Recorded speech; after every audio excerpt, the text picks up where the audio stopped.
तरबूज के फायदे जानने से पहले जरूर जान ले 5 सावधानियां, नहीं तो हो सकते हैं तरबूज के नुकसान। मैं doctor Manoj Mittal, MBBS MD. मैं आपको ये भी बताऊंगा कि क्या है मीठे तरबूज की पहचान, उसके 4 इंडिकेटर्स क्या हैं, और फिर एलोपैथी में बड़ी रिसर्च हुई है मॉडर्न साइंस में कि तरबूज के किस बॉडी के ऑर्गन के ऊपर क्या क्या इफेक्ट होते हैं। एक एक बॉडी का ऑर्गन मैं आपको बताऊंगा उसके ऊपर क्या इफेक्ट पड़ते हैं। और आयुर्वेद में ऐसा आया है कि तरबूज कब खाएं, कितना खाएं, कैसे खाएं, कब ना खाएं, और कौन लोग तरबूज बिल्कुल ना खाएं, उससे दूरी बनाएं, मैं वो भी आपको बताऊंगा। क्योंकि आज एक बच्चा एडमिट हुआ है मेरे पास जिसका कि तरबूज खाने का तरीका ठीक नहीं था, उसकी हालत बिगड़ गई और वो अभी एडमिट हुआ है। तो मैं आपको सचेत कर रहा हूं कि गर्मियों में अच्छी तरह से तरबूज का उपयोग करें जिससे कोई नुकसान ना हो। अब मैं सबसे पहले आपको बताता हूं कि तरबूज खाने के फायदे क्या हैं। साइंटिफिक लैंग्वेज में तरबूज को सिट्रुलस कैनेटस बोलते हैं। ये खनिज तत्वों का भंडार है। ये एक तरह की खनिज तत्वों की पोटली है और इसको खनिज तत्वों का एक एटम बम भी कह सकते हैं। तो इसलिए बड़ा सोच समझ के इसका अच्छी तरह से उपयोग करना है। इसमें लगभग 90 से 92% तक पानी होता है, 90 to 92% वाटर होता है इसमें। और लगभग डिफरेंट टाइप के तरबूज में, कोई फीका तरबूज है, कोई मीठा तरबूज है, तो 15 से 25 तक कैलोरी होती है इसमें। और प्रोटीन 0.6 ग्राम्स होती हैं। और टोटल फैट बड़ा ही कम होता है इसमें, लगभग 0.2 ग्राम के आसपास। और 7 ग्राम इसमें कार्बोहाइड्रेट्स होते हैं। फाइबर्स भी लगभग 0.4 ग्राम के आसपास होते हैं। बाकी अनेक मिनरल्स होते हैं इसमें, calcium, iron, magnesium, phosphorus, potassium इसमें बहुत ज्यादा होते हैं 112 के आसपास, और सोडियम 1 के आसपास होते हैं, बड़े कम होते हैं। फिर जिंक होता है इसमें, vitamin C, vitamin B6, vitamin A और कैरोटीनॉइड्स इतने ज्यादा होते हैं इसके अंदर, जिससे कि बॉडी के डिफरेंट ऑर्गन्स को बड़ा फायदा मिलता है। अब मैं आपको बताता हूँ कि तरबूज के क्या फायदे हैं। Number 1, watermelon keeps body fresh, hydrated and energetic. तरबूज शरीर को तरोताजा, स्फूर्तिवान और ऊर्जावान रखता है। क्योंकि मीठा तरबूज खाते ही इससे धीरे धीरे करके इलेक्ट्रोलाइट्स और मिनरल्स बॉडी को मिलने लगते हैं, जिससे कि बॉडी बड़ी एनर्जेटिक फील होती है। तरबूज हमें हीट स्ट्रोक से ही बचाता है। तरबूज हम सीधा काट के भी खा सकते हैं, इसका रस भी पी सकते हैं, लेकिन तरबूज के साथ में कुछ ज्यादा नमक, मीठा, मिर्च मसाले या बर्फ वगैरह ना मिलाएं, सीधा तरबूज ही खाएं, तब हमें इसका फायदा मिलेगा। जहां गर्मियों में लोग तरह तरह की बेवरेजेस, शरबत लेते हैं, सॉफ्ट ड्रिंक्स लेते हैं, तो उनसे नमक और मीठा बहुत ज्यादा चला जाता है बॉडी में, लेकिन तरबूज का रस लेंगे तो ये पित्त को शांत करता है, जबकि सॉफ्ट ड्रिंक्स वगैरह वो पित्त को बढ़ाते हैं शरीर के अंदर, तो इसलिए उनसे बचें। फिर इसके अंदर आयरन का कंटेंट अच्छा होता है, तो इसलिए एनीमिया को भी दूर भगाता है ये। Then watermelon helps in weight loss. तरबूज वजन कम करने में भी सहायक है अगर इसका सही तरह से उपयोग करें। ये एब्डोमेन फैट को, बेली फैट को कम करता है, क्योंकि इसमें हाई क्वालिटी के फाइबर्स होते हैं। वेट कम करने के लिए तरबूज का अच्छी तरह से जुडिशियसली यूज करें। ये इंटरमिटेंट फास्टिंग फ्रेंडली भी है। सुबह पेट भर के 9-10 बजे खाना खा लें, दोपहर में केवल तरबूज खा के काम चलाएं, और शाम को फिर से 6-7 बजे पेट भर के खाना खा लें, तो तरबूज वेट लॉस में हेल्प करेगा। अगर किसी को 10 दिन में लगभग 5-6 किलो वेट कम करना है, तो 1 हफ्ते के लिए केवल तरबूज खा के काम चला लें। उस दिन ना नमक ले, ना मीठा ले, ना अन्न खाएं। अगर 5-6 दिन लगातार केवल तरबूज खा के भी काम चला लेंगे, तो 5-6-7-8 किलो तक वेट कम हो सकता है। तो इसलिए इसका डिफरेंट इंडिविजुअल्स को डिफरेंट रेस्पॉन्स मिला है। और पतंजलि में जब लोग जाते हैं, तो पतंजलि में कुछ लोग केवल तरबूज पे ही रहते हैं और तरबूज के साथ ही योगा करते हैं, उनका बड़ा जल्दी वेट लॉस होता है, तो इसका फायदा उठाएं। Diabetic patients can take watermelon judiciously. Sugar के मरीज भी तरबूज का उपयोग कर सकते हैं, बस कुछ शर्तों का ध्यान रखें। कुछ फूड स्टफ्स होते हैं जिनका ग्लाइसेमिक इंडेक्स लो होता है, 1 से लेके 55 तक होता है, 1 to 55 होता है। किसी फूड स्टफ का ग्लाइसेमिक इंडेक्स 56 से लेके 69 तक होता है, और जिनको मॉडरेट ग्लाइसेमिक इंडेक्स के फूड कहते हैं, और जिनका 70 से ऊपर ग्लाइसेमिक इंडेक्स होता है उनको हाई ग्लाइसेमिक इंडेक्स के फूड स्टफ कहते हैं। तरबूज का ग्लाइसेमिक इंडेक्स 72 है, जो कि थोड़ा सा हाई है, लेकिन ग्लाइसेमिक लोड कुल मिला के कितनी शुगर बड़ी बॉडी की, वो इसका बड़ा कम है। अगर हम सारे फूड स्टफ को कैटेगराइज करें, तो सभी फूड स्टफ का ग्लाइसेमिक 1 से लेके 10 तक होता है। तो तरबूज का ग्लाइसेमिक लोड जो है वो 2 के आसपास है, जो कि कम है। 5 डिसीज प्रूफ लाइफस्टाइल के पॉइंट याद रखें। अगर वैसा ध्यान रखेंगे तो डायबिटिक लोग भी पेट भर के खा सकते हैं तरबूज। एक तो शाम का खाना थोड़ा सा सूरज छिपने के आसपास खा लें, फिर उसके बाद 3-4 किलोमीटर की वॉक करके आए, नंबर 2।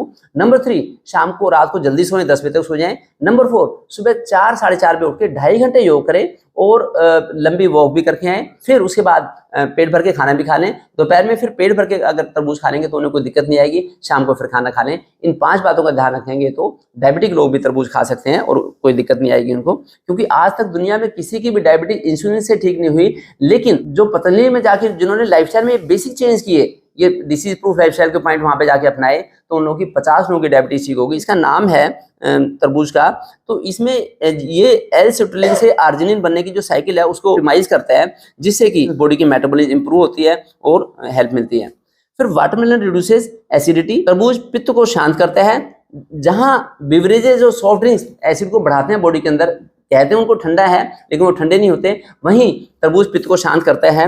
अगर फिर भी किसी को एसिड बने तो थोड़ा सा पुदीने के पत्ते भी तरबूज के साथ में ले सकते हैं। Watermelon improves digestion and fights constipation, तरबूज पाचन को अच्छा रखता है और कब्ज को दूर भगाता है, क्योंकि तरबूज में हाई क्वालिटी के फाइबर्स भी होते हैं। फिर इसमें मिनरल्स भी अच्छे होते हैं, फास्फोरस, जिंक, मैग्नीशियम, जो कि गट की मोटिलिटी को इंप्रूव करते हैं। तो इसलिए तरबूज का फायदा जरूर उठाएं। तरबूज से मांसपेशियों की थकान और दर्द दूर होते हैं, फटीग दूर भागती है तरबूज से।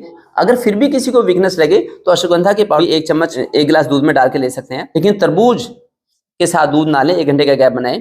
वाटरमेलन की your heart healthy and improves blood circulation, it maintains cardiovascular system well, तरबूज हृदय को स्वस्थ रखता है और हृदय को मजबूत बनाता है, क्योंकि इसमें पोटेशियम कंटेंट बड़ा अच्छा है, 112 के आसपास पोटेशियम होते हैं इसमें।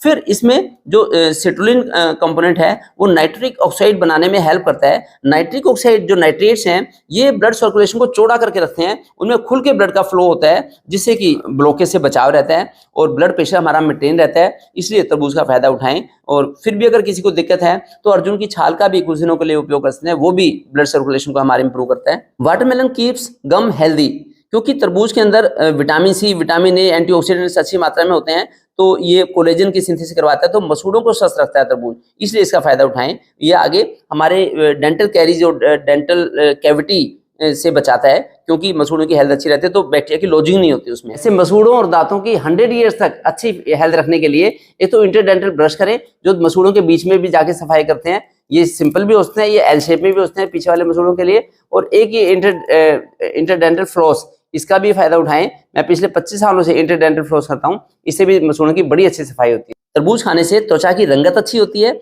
और मुहासों से बचाता है तरबूज। मुहासे से बचने के लिए तरबूज को हम अपने फेस पे लगा भी सकते हैं, और जब भी धूप में कहीं जाना हो तो एक तरह की सनस्क्रीन की तरह भी काम कर सकता है। Watermelon improves kidney functions, prevents urine infection and kidney stone, तरबूज से गुर्दे स्वस्थ होते हैं, क्योंकि ब्लड का फ्लो अच्छा हो जाता है। तरबूज से नाइट्रिक ऑक्साइड जैसे बनती है, तो उससे ब्लड फ्लो पूरी बॉडी में इंप्रूव होता है और किडनी के फंक्शन इंप्रूव होते हैं हमारे। वाटरमेलन इंप्रूव्स विजन और आई साइट, तरबूज से आंखों की रोशनी बढ़ती है, क्योंकि इसमें विटामिन ए के प्रिकर्सर्स होते हैं, तो उससे बड़ा फायदा मिलता है, विजन इंप्रूव होती है। Then watermelon corrects erectile dysfunction and improves masculine as well as feminine libido, तरबूज पुरुष और महिला दोनों की यौन दुर्बलता को दूर करता है। तरबूज के बीज बड़े कीमती होते हैं, इनकी जो गिरी है इसमें मूफा और पूफा होते हैं, mono unsaturated fatty acid and poly unsaturated fatty acid, जो बड़ी हेल्प करते हैं बॉडी की। Watermelon improves immunity and fights ageing, तरबूज इम्यूनिटी को बढ़ाता है और बुढ़ापे को दूर भगाता है, क्योंकि इसमें एंटीऑक्सीडेंट बहुत ज्यादा होते हैं। इसमें विटामिन सी, B6 अच्छी मात्रा में होती है, जो कि मन को शांत रखती है, डिप्रेशन से बचाती है। वाटरमेलन में हेल्प प्रिवेंट कैंसर, तरबूज कैंसर से बचाने में भी सहायता करता है। Prostate cancer, breast cancer, lung cancer के प्रिवेंशन में रिसर्च ने प्रूव किया है कि तरबूज हेल्प करता है, और कई कैंसर की थेरेपी में भी तरबूज का यूज करते हैं। अब मैं आपको बताता हूं कि तरबूज खाते समय सावधानियां क्या बरतनी है, जिससे कि तरबूज खाने से नुकसान ना हो जाए। सबसे बड़ी चीज है कि avoid overdose, over using of watermelon. स्वाद के चक्कर में तरबूज ज्यादा ना खा जाएं, नहीं तो लूज मोशन लग सकते हैं, जिसका IBS हो, इरिटेबल बाउल सिंड्रोम हो, प्रेसिपिटेट हो सकता है, बढ़ सकता है। वाटर रिटेंशन हो सकता है अगर तरबूज ज्यादा खाएंगे, ओवर हाइड्रेशन हो सकता है बॉडी में। फिर जिसको फैटी लिवर हो, PCOD हो, तो या डायबिटीज मेलाइटिस हो, ये सब चीजें तरबूज ज्यादा खाने से बढ़ भी सकती हैं, ब्लड शुगर लेवल बढ़ सकता है। Then second, take watermelon before sunset, शाम को सूरज छिपने से पहले तरबूज खा लें, नहीं तो अगर सूरज छिपने के बाद तरबूज खाएंगे तो सांस की दिक्कत बढ़ सकती है, ब्रोंकियल एज्मा का अटैक प्रेसिपिटेट हो सकता है, और नेबुलाइजर इनहेलर की जरूरत पड़ सकती है। खांसी जुकाम साइनस की दिक्कत बढ़ सकती है, किसी को जॉइंट पेन हो वो बढ़ सकता है। लेट नाइट में लेके सोएंगे तो हमारी बॉडी का ब्लड शुगर लेवल भी बढ़ सकता है, और वाटर रिटेंशन होता है, और वजन भी बढ़ सकता है। रॉन्ग फूड कॉम्बिनेशन, विरुद्ध आहार क्या होते हैं, तरबूज किसके साथ नहीं खाना चाहिए। एक तो तरबूज जब खाया है तो आधा 1 घंटा पहले पीछे पानी ना पिए, कम से कम आधे घंटे बाद पानी पिए। फिर दूध और दही के साथ तरबूज भूलकर भी ना लें। फिर खाना, पका हुआ खाना अगर खाया हमने, जैसे रोटी, सब्जी, दाल, खिचड़ी दलिया, तो अगर साथ में तरबूज लेंगे तो इंटेस्टिनल ऑब्स्ट्रक्शन हो सकता है, आंतों में बंधा लग सकता है। इसलिए तो पके हुए खाने से 1-2 घंटे के गैप पे तरबूज खाएं। तरबूज, फिर जब तरबूज खा रहे हैं तो ज्यादा उसमें मसाले, नमक, मीठा, बर्फ वगैरह डाल के तरबूज ना खाएं, प्योर नेचुरल तरबूज खाएं, तब उसका हमें फायदा मिलेगा। फिर किसी किसी को एलर्जी होती है तो वो भी देख ले कि थोड़ा सा तरबूज खा के अगर एलर्जी होती है तो फिर उनको तरबूज से दूरी बनानी पड़ेगी। इसके अलावा तरबूज को फ्रिज में से एकदम निकाल के ना खाएं, क्योंकि तरबूज की वैसे ही तासीर ठंडी होती है। तरबूज खाने से पहले तरबूज को 1 घंटा पानी में डाल दें, उसके बाद तरबूज खाएंगे तो उसका बड़ा फायदा मिलेगा। तरबूज कब खाएं, तरबूज कितना खाएं? एक तो सुबह के नाश्ते और दोपहर के भोजन के बीच में तरबूज खा सकते हैं, या दोपहर के खाने और शाम के खाने के बीच में तरबूज खा सकते हैं। खाने से 1-2 घंटे के गैप में खाएं। तरबूज कितना खाएं? कुछ जो हेल्दी पर्सन है, जो दिन भर मेहनत करते हैं, वो 200-300 ग्राम से लेके 400 ग्राम तक तरबूज खा सकते हैं। उससे ज्यादा तरबूज ना खाएं, नहीं तो तरबूज दिक्कत करेगा। मैं आया हूँ गुड्डू के पास, इनका पुश्तैनी काम है तरबूज का। कई पीढ़ियों से ये लोग तरबूज का काम कर रहे हैं। इन्होंने मेरे को 4 पॉइंट बताए हैं कि हम कच्चे तरबूज को, पक्के तरबूज को कैसे पहचानेंगे। देखिए, एक तो जितना कलर डार्क होगा तब तरबूज पक्का होगा, मीठा होगा। नंबर 2, जो तरबूज वजनी होगा, जिसका वजन ज्यादा होगा, तो वो भी पक्का तरबूज होगा और मीठा तरबूज होगा। वैसे भी फल अगर पके हुए खाएंगे तभी फल मीठे होते हैं, और अगर कच्चे फल होंगे तो उनमें खटास या फीकापन होता है। ये फील्ड मार्क है। जो फील्ड मार्क है, अगर जितना डार्क येलो कलर का होगा उतना ज्यादा पका हुआ होगा। जब ये तरबूज ऐसे होता है तो ये मिनरल्स को एब्जॉर्ब करता है, तो मिनरल्स को एब्जॉर्ब करता है तो यहाँ से जितना ज्यादा देर तक टच रहेगा।